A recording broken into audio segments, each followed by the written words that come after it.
السلام علیکم ناظرین، امید کرتا ہوں آپ تمام لوگ خیر و عافیت سے ہوں گے۔ ہمارا آج کا ٹاپک چھوٹوں سے شفقت اور بڑوں کا احترام۔ حضرت ابن عباس رضی اللہ تعالیٰ عنہ سے روایت ہے، کہتے ہیں کہ رسول اللہ صلی اللہ علیہ وآلہ وسلم نے فرمایا، اس شخص کا ہمارے ساتھ کوئی تعلق نہیں جو ہمارے چھوٹوں پر شفقت نہ کرے اور ہمارے بڑوں کی توقیر اور عزت نہ کرے، بھلائی اور نیکی کا حکم نہ کرے اور برائی سے منع نہ کرے۔ معزز ناظرین، معاشرتی اور زندگی کو صحیح لحاظ پر لانے کے لیے نہایت ضروری ہے کہ ہر فرد معاشرہ کو، خواہ وہ چھوٹا ہو یا بڑا، اس کا متعین حق ملے اور جو فرائض اس کے ذمہ بنتے ہیں وہ انہیں ادا کرنے میں تعمل اور پس و پیش سے کام نہ لے۔ کوئی فرد ایسا نہیں جس کے حقوق ہی حقوق ہو، فرض کوئی نہ ہو، اور ایسا بھی کوئی نہیں کہ جس کے ذمہ صرف فرائض ہی فرائض ہو اور اس کا حق کوئی نہ ہو۔ کچھ حقوق ہوتے ہیں تو فرائض بھی ضرور ہوتے ہیں۔ دین اسلام کے خاص مزاج اور نقطۂ نگاہ ہے جو آئین فطرت سے ہم آہنگ ہے، اور اس کا تقاضا ہے کہ اس کے ماننے والے اس کی پیروی کریں۔ اس سے انہیں سکون، اطمینان، آسودگی اور راحت میسر آئے گی، جبکہ اس کی خلاف ورزی میں بے سکونی، اضطراب اور بے چینی کے سوا کچھ حاصل نہ ہوگا۔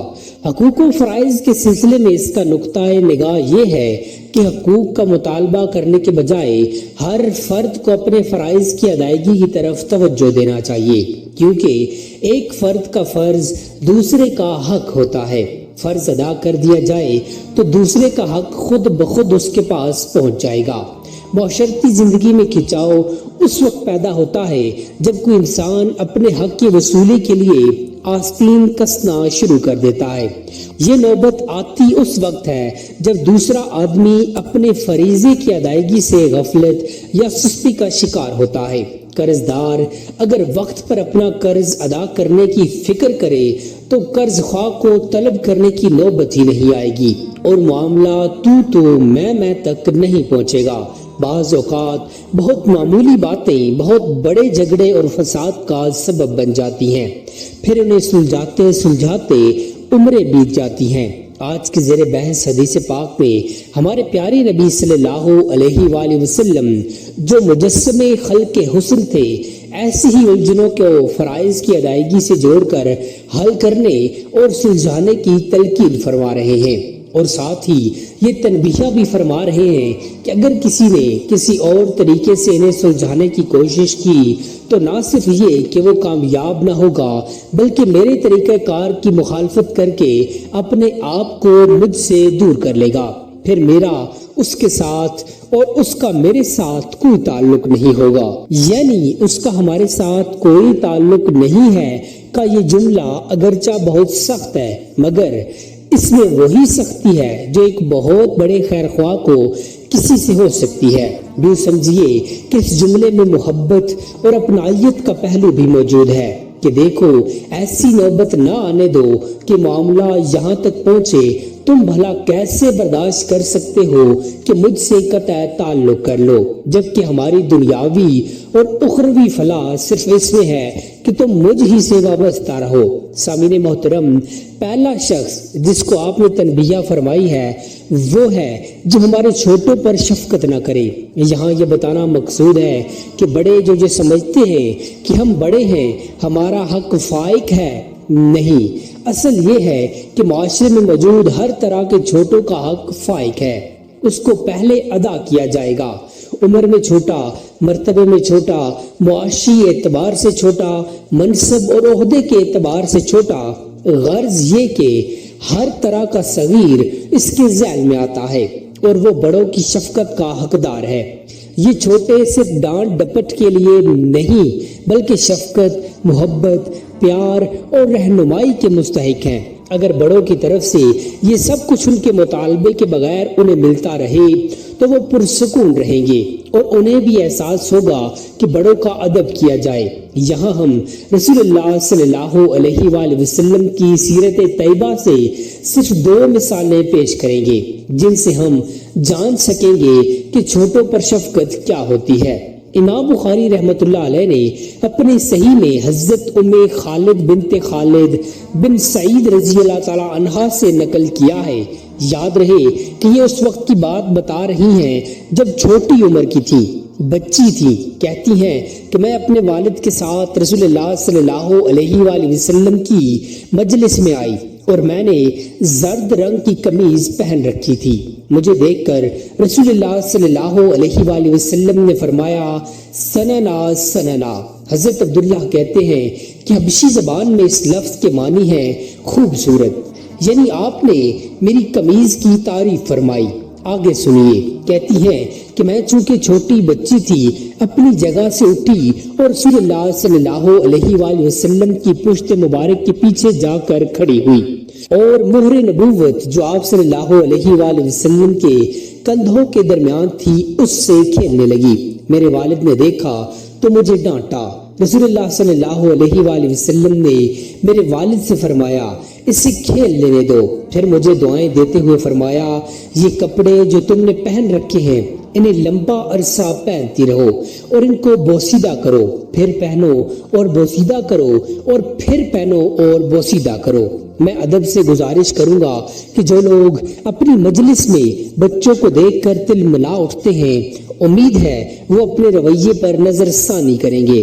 دوسری مثال ہم امام بخاری رحمۃ اللہ علیہ اور امام مسلم رحمۃ اللہ علیہ کی صحیح سے حضرت ابو موسیٰ رضی اللہ تعالیٰ عنہ کے حوالے سے نقل کرتے ہیں جو ان کے صاحبزادے نے ان سے سن کر بیان کی ہے۔ وہ کہتے ہیں کہ رسول اللہ صلی اللہ علیہ وآلہ وسلم کا یہ عام دستور تھا کہ جب بھی آپ کے پاس کوئی سائل آتا یا آپ کے سامنے کسی کی ضرورت پیش کی جاتی تو آپ فرماتے تم لوگ سفارش کر دیا کرو، اس پر تمہیں اجر ملے گا۔ پھر اللہ کی مرضی ہے کہ وہ اپنے نبی صلی اللہ علیہ وآلہ وسلم کی زبان سے جو بھی فیصلہ صادر کرا دے۔ سو ایسی سفارش بھی اپنے اندر شفقت اور رحمت کا ایک پہلو رکھتی ہے۔ زیر بحث حدیث میں دوسرا آدمی ہے یعنی جو ہمارے بڑوں کی توقیر اور احترام نہیں کرتا، عمر میں بڑے، مقام و مرتبے میں بڑے، علم و عمل میں بڑے، منصب اور عہدے میں بڑے، سب اس میں شامل ہیں۔ ماں باپ، اساتذہ، علماء، صالحہ اور معمر اشخاص سبھی توقیر اور احترام کے مستحق ہیں۔ چھوٹوں کے ذمہ ہے کہ وہ ان کا فریضہ ہے کہ ان کے مطالبے کے بغیر ادا کریں اور بڑوں کا حق ہے کہ انہیں ملے۔ امام شہاب الدین سہروردی رحمۃ اللہ علیہ نے اپنی تصنیف عوارف المعروف میں حضرت ابو الدرداء رضی اللہ تعالی عنہ سے نقل کیا ہے۔ وہ کہتے ہیں کہ میں ایک دفعہ حضرت ابو بکر رضی اللہ تعالی عنہ کے آگے آگے چلا جا رہا تھا۔